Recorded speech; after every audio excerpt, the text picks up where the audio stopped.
everyone, and welcome to my YouTube channel. My name is Cassie, also known as KnittaCass, and this is my YouTube channel where I share about the projects that I am making, the patterns that I am drooling over, a little bit of some family life on my farm in Vermont, books I'm reading, and a spice of mental health.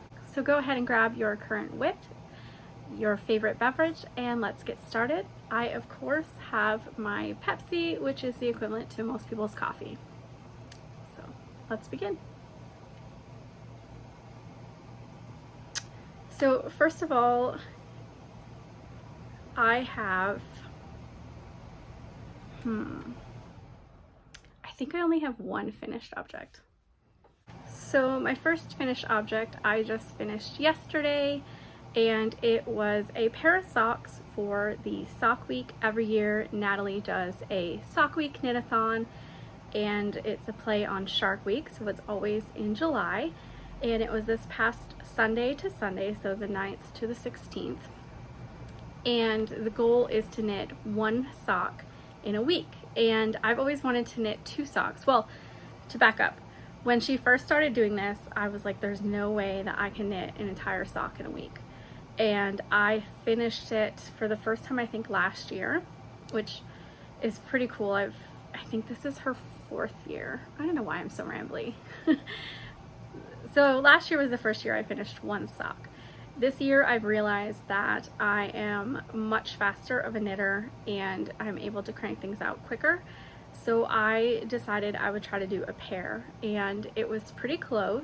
I finished the first sock in like 3 or 4 days, which is a record for me, and started the next sock. I was flying right through it, got through the heel turn, and then my mojo just kind of dropped off, and there was a lot of stress going on. And so we went on a family adventure on Saturday, and I assumed that I was going to finish it on the way to our adventure, and I'll talk more about my adventure later. So I thought I would finish the sock on the way to the adventure, and I probably got a couple rounds, and then I got car sick, so I stopped doing it. And on the way home I was too tired and fell asleep. I figured I would stay up late and finish by midnight when it was due. However, my son took my car that we had used for the family adventure, and my knitting bag was in it. So I was really worried that I was going to make the deadline. Luckily he got home. Luckily it wasn't due Saturday at midnight, it was due Sunday into Monday at midnight, so I was able to finish. And after all that rambling, here is the pair of socks. They are super crazy and I really love them. They don't look like a sock because I haven't blocked them and I have short feet. This pair of socks was made with wildflower yarn, that is the heels, toes, and cuffs. It is a colorway by Hypnotic Yarn. I got it in one of my Yarnable subscription boxes last year. And then the self-striping piece is Mustache Yarn. The colorway is Exploding Rainbows. And the cool thing about this is in the 11 Stitches membership, we did a 50-gram swap with a partner, and we were calling it the Share a Pair swap. And you could choose to knit socks together, you could choose whether to knit the same pattern or whatever you wanted to do, and you would chat with each other to decide what to send. The only thing that my partner said really is that she's drawn to bright colors and she hates blue. So I sent her the wildflower colorway, and she sent me the self-striping by Mustache Yarn. So this is my Share a Pair socks, and it's got the yarn that she sent to me and the yarn that I sent to her. I also have a pair of vanilla socks finished somewhere. I don't know where they are. So that's either 4 or 5 for Summer Sock Camp. Summer Sock Camp is a knit along by Kay of the Crazy Sock Lady, and the goal is to just knit as many socks as you can over the summer.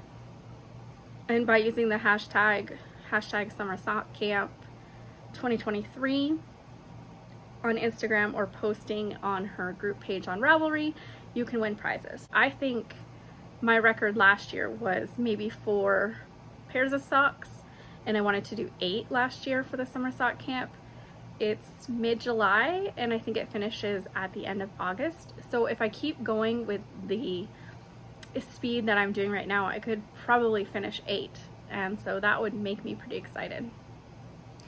I do have a hoe that I can't locate. It is Socks for Dumbledore. It is a sock pattern by Kay of the Crazy Sock Lady. It's knit in this really cute yarn, also by Hypnotic Yarn. It's called Sweet and Sour. I'm gonna try to find the socks later today when I'm doing some deeper cleaning and put some pictures in here. And if I can find the picture and I put it in, I'll explain a little bit more about the yarn while I'm showing it off. So that is a hoe. One is completely finished, and the other one I believe I had just finished. I finished the cuff and I think I just started the pattern. My other hoe is a pair of socks you've been seeing forever. This is by Arne and Carlos. This is the part that is finished. It's the Perfect Regia, which you just knit in stockinette, and it creates this nice pattern all on its own. So it looks super complicated, and you essentially do nothing special.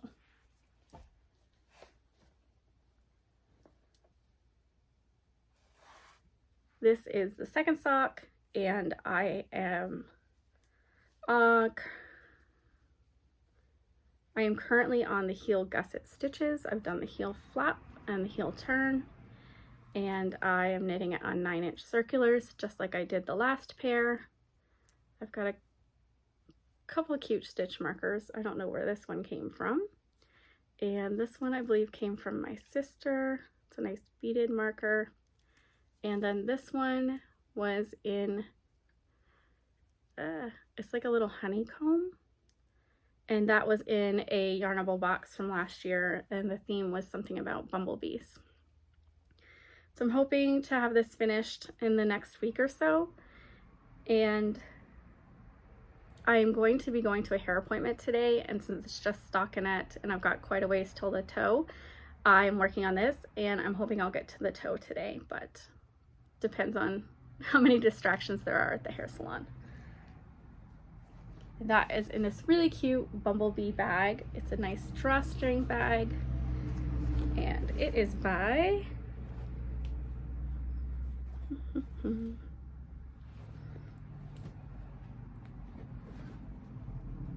no, who are you by?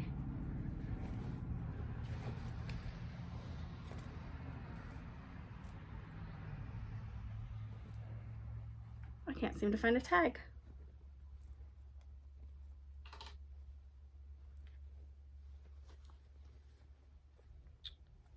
Oh no. I'm pretty sure I got it at Rhinebeck. So I'm bringing this with me. It'll have my Arne and Carlos sock in it. And I also am bringing some of this really fun sock yarn with some speckles in it, and this pink yarn, and I am going to start a pair of vanilla socks if I get to the toe of the Arne and Carlos. This will be my cuff. I think this will be my cuff. I have 2 of these. So this could be my cuff and this could be my body, or vice versa. I don't know. We'll see. That'll be a vanilla pair of socks, unless I only get the cuff done and come home and choose a pattern.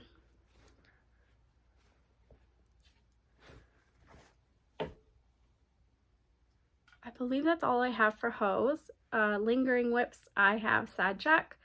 I've got some beads for his hair that I showed you at my last podcast, and I have done absolutely nothing with him. So I apologize. I am hoping that once he gets some beads in his hair and hat, I will be ready to rock and roll.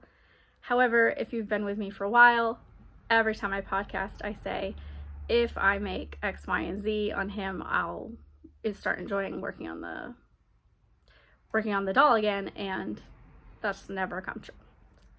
Who knows? I need to muster through. I need to just spend an entire day and force myself to only work on that, which sounds miserable, which is why I don't do it. Ugh, I don't know.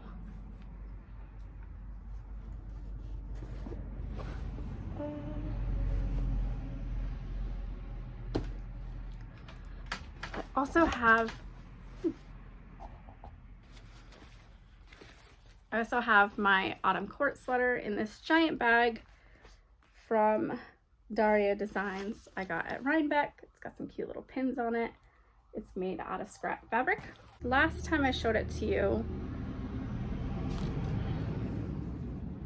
I can't remember if I'd split for the sleeves, but I have since split for the sleeves, coming along quite well.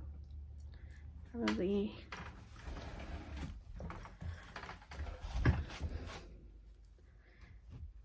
about here, so just under my bust, and it's just stockinette for the rest of the body until I get to near the ribbing, and then it has another pattern. Extra needle.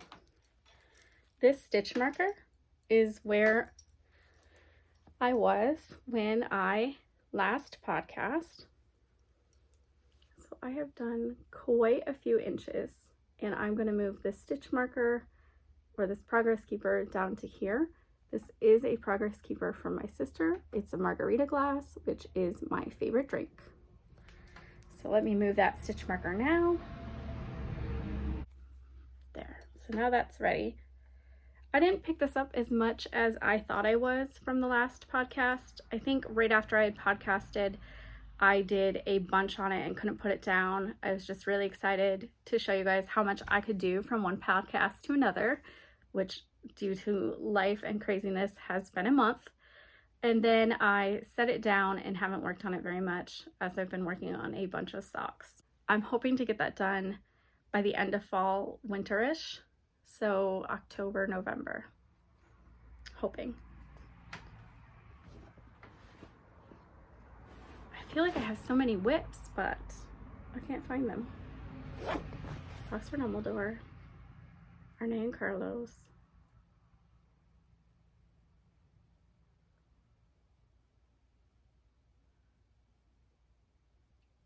Butter?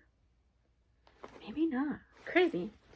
So I have a new cast on in my Knit Yarn Shop bag, and this is a pattern that I have been telling you guys over and over that I should have casted on already. It's been on my Make 9. This is the second year in a row.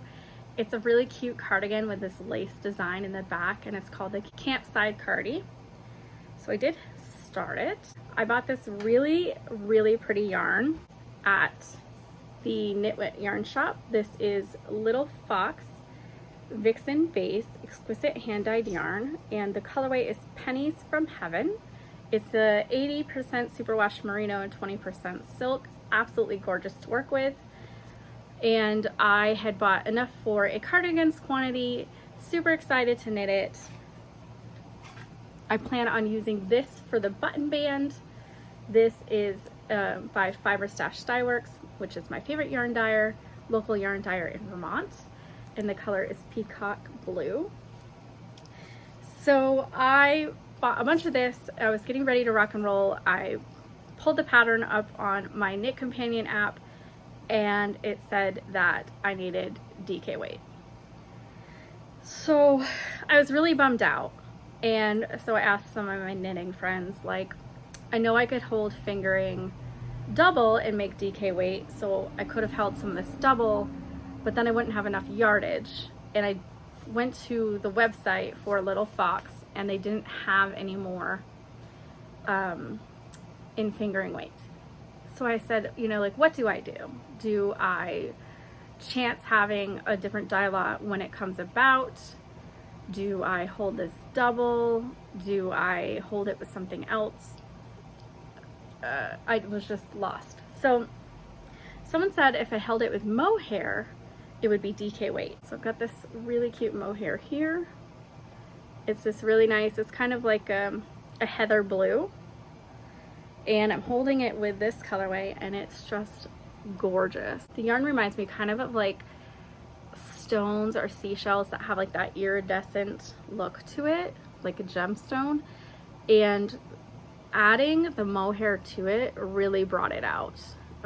Made it look more like, I think it's called abalone or abalone.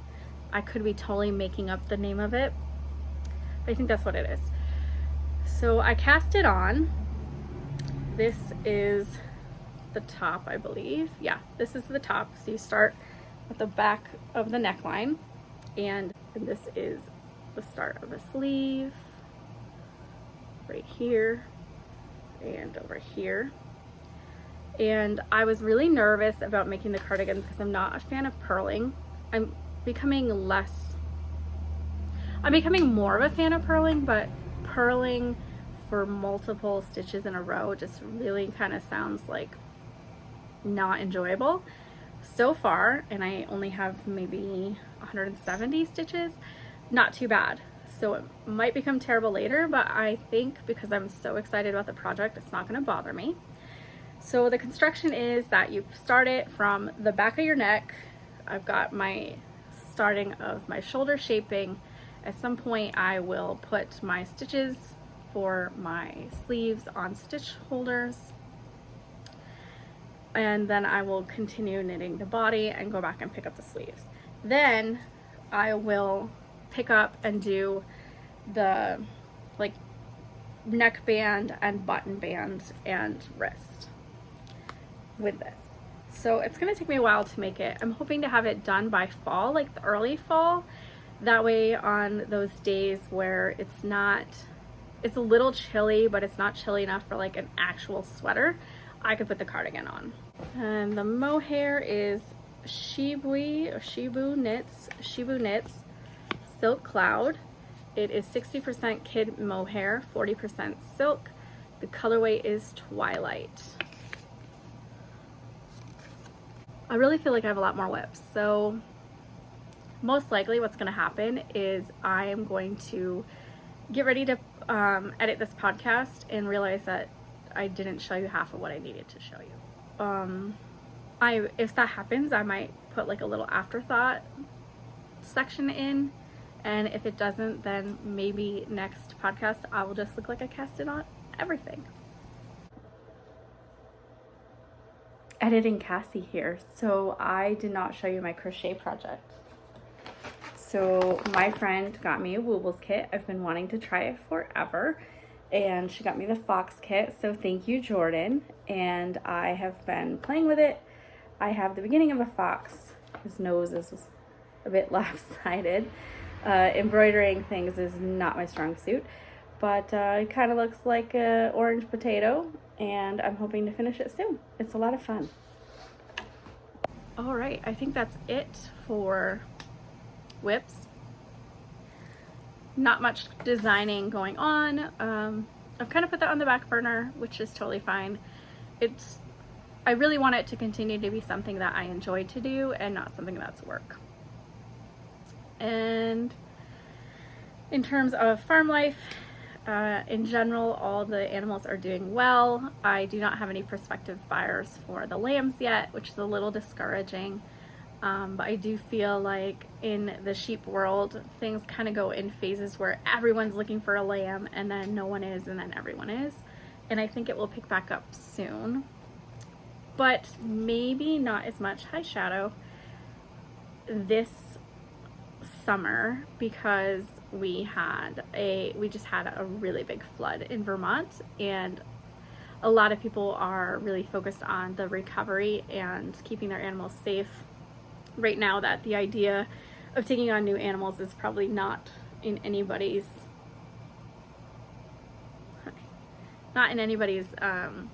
front of their brain right now. And if I remember, I'll put some pictures in.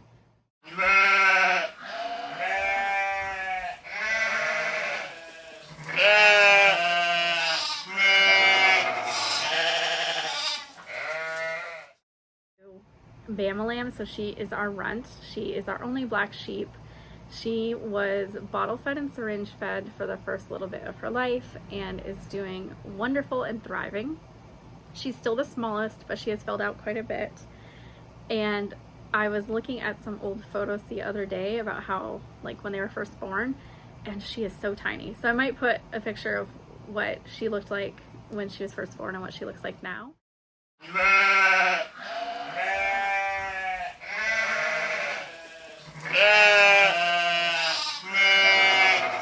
I'm very scatterbrained today. It's been a really difficult week with a lot of stress and yeah. I apologize, this one's not going to be my finest podcast, but I really wanted to come on and show you guys what I've been working on and just really kind of chat with you guys. I miss interacting with my YouTube subscribers.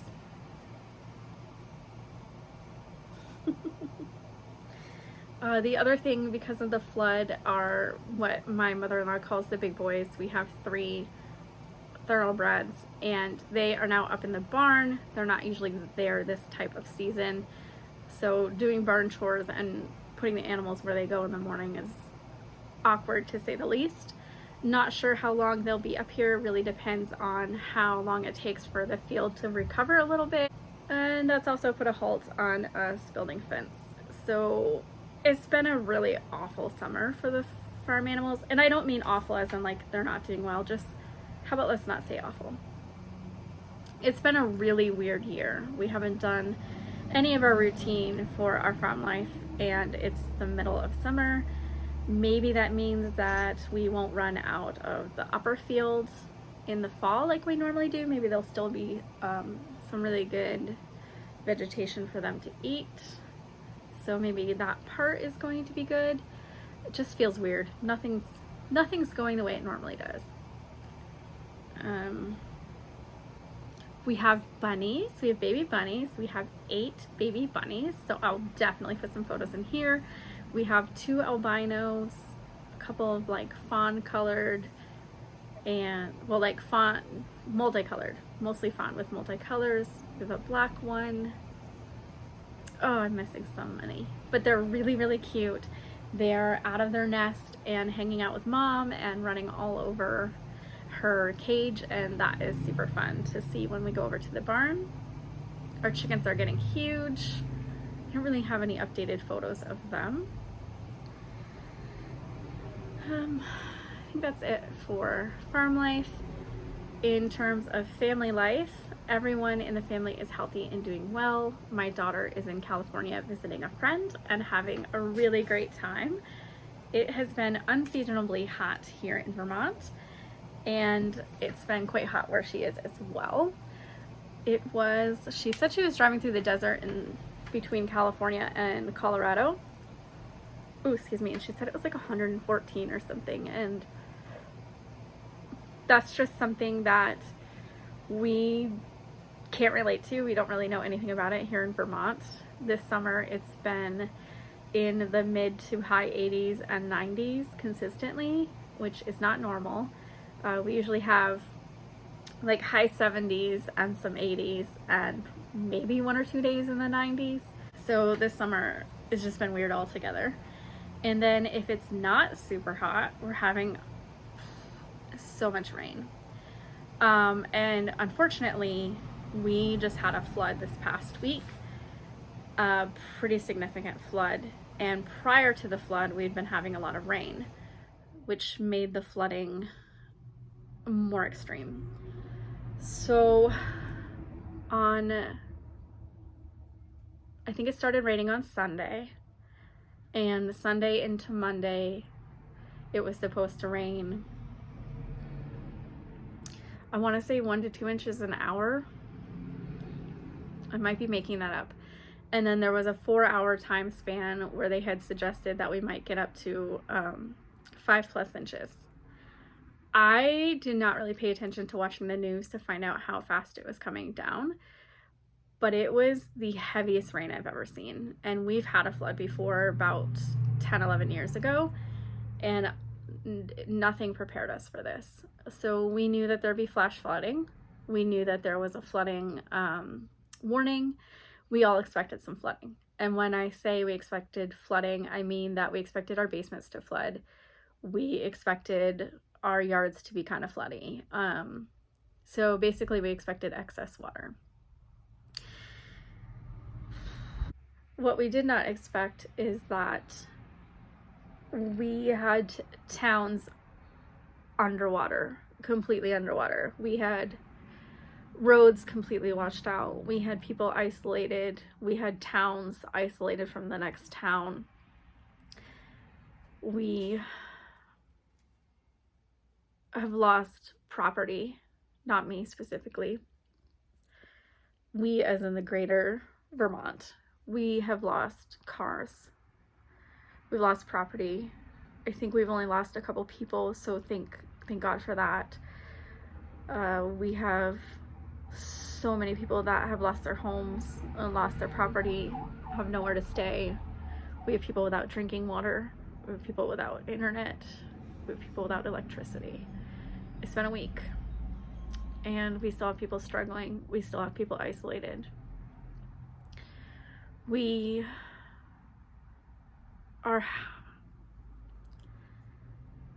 Everyone is impacted, whether they had personal property damage or not.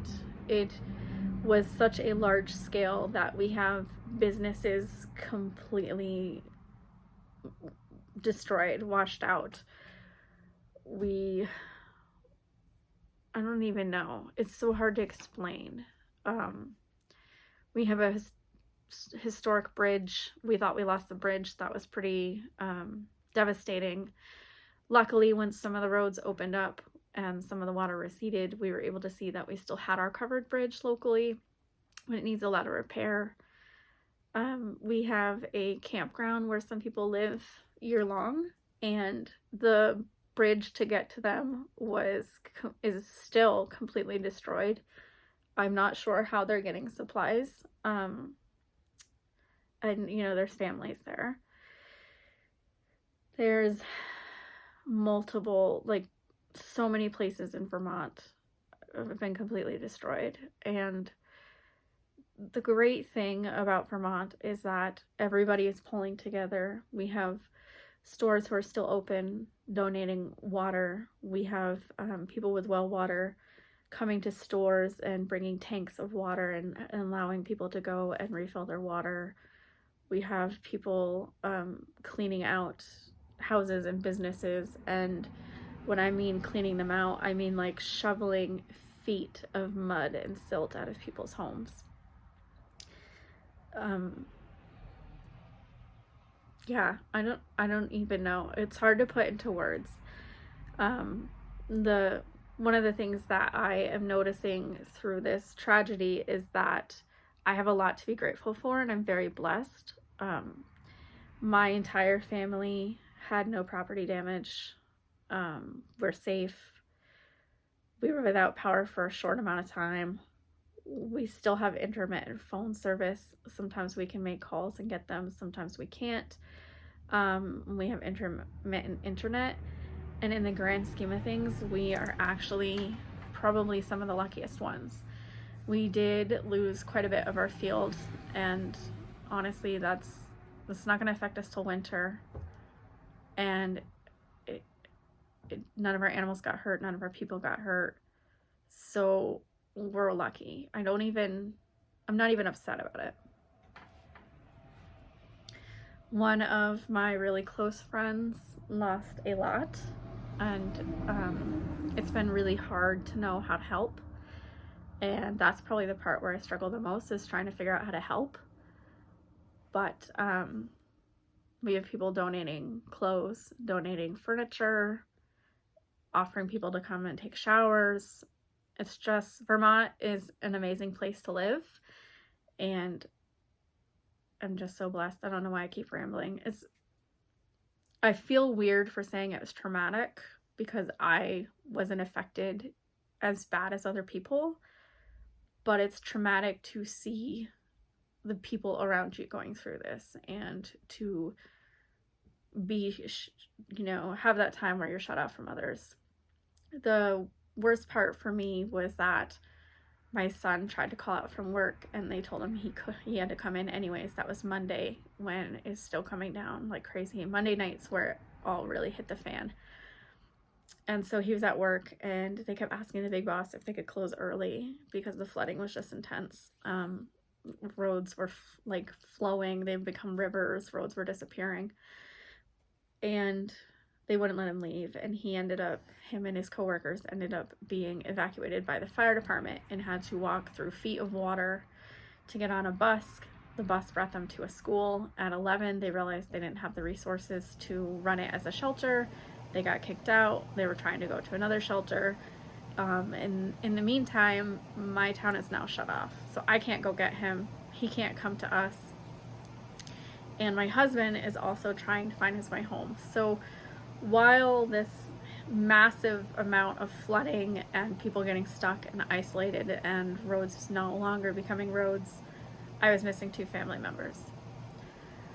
To complicate matters, I have a lot of anxiety, and it has been raining a couple more times, and every time that it starts to rain, I get anxious, and everyone on the news is like, okay, prepare for more flooding. Luckily that hasn't happened, but it's terrifying.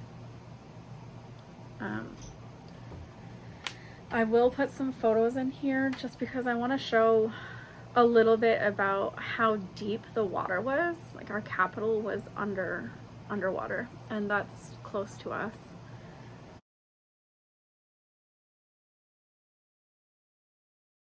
If you're watching this and you're in Vermont and there's something I can do to help, please message me down below that you want to contact me or a way that I can help you, and I will do my best to do so. I am happy that you are safe, and I hope that you have a safe place to stay and that your family is also safe. Okay, on to a completely different topic. I still haven't cast on a summer t-shirt or a summer tank top. It's the middle of July. I could totally cast one on, but it's not going to be finished this year. So I'm trying to decide if I cast it on and just completely focus on that for a long time, or set timers, like maybe in the week I want to get to a certain point in the tank top, or do like 30 minutes a day, or if I'm just going to wait and maybe cast it on over the winter. What would you do with it being so late in the summer? What would you do? I really want a summer knit to wear, but I also feel like the summer is almost gone. And in terms of other patterns I'm drooling over, I can't think of any right now. And next podcast, I'd like to show you an update of my Make 9. In terms of TV, I never talk about TV, but I just finished Manifest, and oh my god, it's crazy. If you're not familiar with what that show is about, it is about a plane that gets lost for several years, and everyone assumes that everyone on the plane has died, even though they don't really know what had happened. However, the plane all of a sudden lands, and it has all that time that has passed. And then there's all these weird things that have happened, and mysteries trying to unfold about why it disappeared, and the people on the plane have some like magical gifts, sort of mysticism, and they're trying to figure out how that's working, and it just gets more and more intense and really, really super crazy and amazing, mind-blowing. I'm really sad that it's over, and I bawled like a baby. Highly recommend. It is on Netflix. And then I'm almost done with Ted Lasso. I only started watching it because I kept seeing everybody talking about it, and I didn't even know what it was about. And so I was like, I'm gonna give it a try. I signed up for Apple TV so I could watch it, and I've been hooked. Every time that I am turning on a device to watch something, I'm watching Ted Lasso. And I have 1 or 2 more episodes of season 3, which is the last season, or the most current season. I don't know if there'll be more. And it's amazing. I love it. It's really feel good. It's got some like life drama that's not like drama. Just kind of like real life things that are happening. And this coach is just so forgiving and loving and positive, and it just shows you a lot of really good,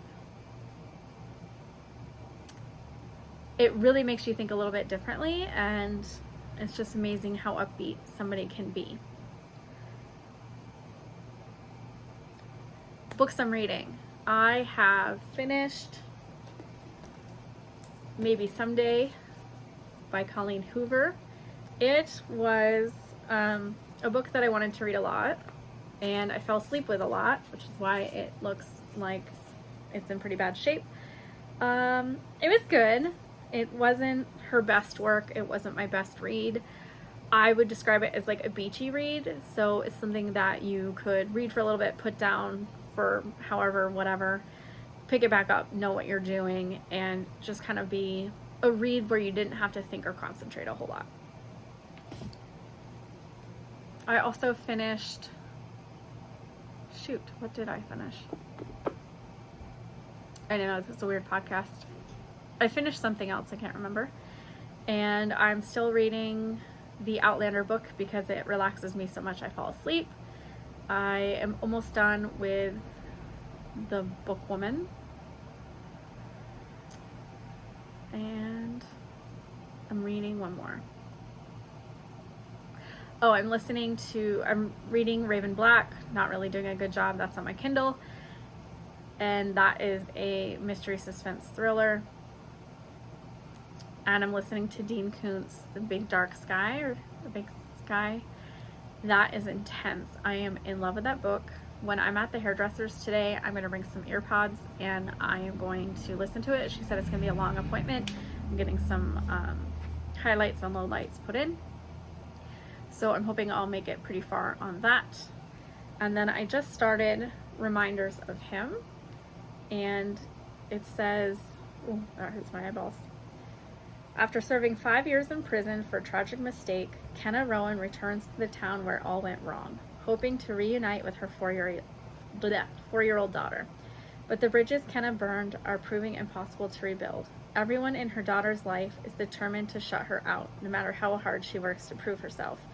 The only person who hasn't closed the door on her completely is Ledger Ward, a local bar owner and one of the few remaining links to Kenna's daughter. But if anyone were to discover how Ledger is slowly becoming an important part of Kenna's life, both would risk losing the trust of everyone important to them. Very good so far. When I pick it up, I can't put it down. There's a huge part of it that I already know that I can't tell you about that's got me pulled in drastically. So far from the beginning, I highly recommend this one. And I believe that's it for most of my content. I like to do a spice of mental health at the end. I'm a big believer in ending the stigma about mental health and talking about things, opening the conversation up, and realizing that a lot more people struggle from mental health than you know. And a lot of the stereotypes about people with certain mental health illnesses aren't true at all. And just kind of shaking that algorithm so people can talk about it and get the help they need. So this week, I want you to choose something that you feel guilty for, because we as humans feel guilty for a lot of things that have nothing to do, that really aren't ours to feel guilty about, or really aren't something that we did wrong. So I want you to choose something right now that you feel guilty about. And I'd like you, it's best if you write it down, but you can also think about it. I want you to write it down. Just write it in like a sentence, like I feel guilty about blah, blah, blah. And why do you feel guilty? Write that down. Or think about it if you're not writing it down. And then look at it and question it. Like, does that make sense? Because I tell you right now, it's not going to make sense, because you're carrying around guilt that doesn't belong to you. And in questioning it, I hope you can let that piece go, so that it's one less thing that you're feeling guilty about. Yeah, I hope that helps, and I hope that you have some happy crafting and take some time to count your blessings and help those around you. Thank you. Bye.